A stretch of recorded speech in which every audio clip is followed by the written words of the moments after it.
Dans l'actualité ce matin également, les élections municipales bien sûr. Le premier tour se profile, c'est dans 5 jours. La pression monte pour les partis de gauche. Écologistes et socialistes pourraient perdre plusieurs mairies d'envergure, à en croire les sondages, alors que la gauche apparaît plus divisée que jamais ces dernières semaines.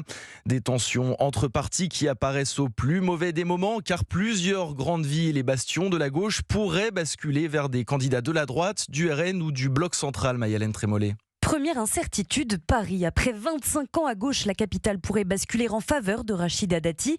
Face à l'ancienne adjointe d'Anne Hidalgo, Emmanuelle Grégoire, l'ex-ministre de la Culture est donnée gagnante dans un récent sondage si elle obtenait les voix Horizon et Reconquête au second tour face à la gauche.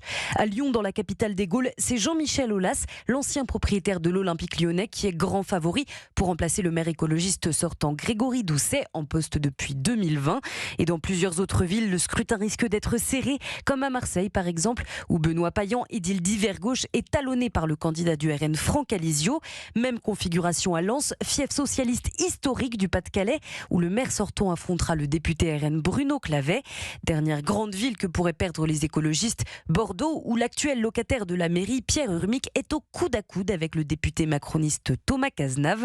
À noter que ni les socialistes ni les Verts n'excluent à ce stade un accord électoral avec la France insoumise, et ce malgré les polémiques qui visent le parti de Jean-Luc Mélenchon depuis plus d'un mois.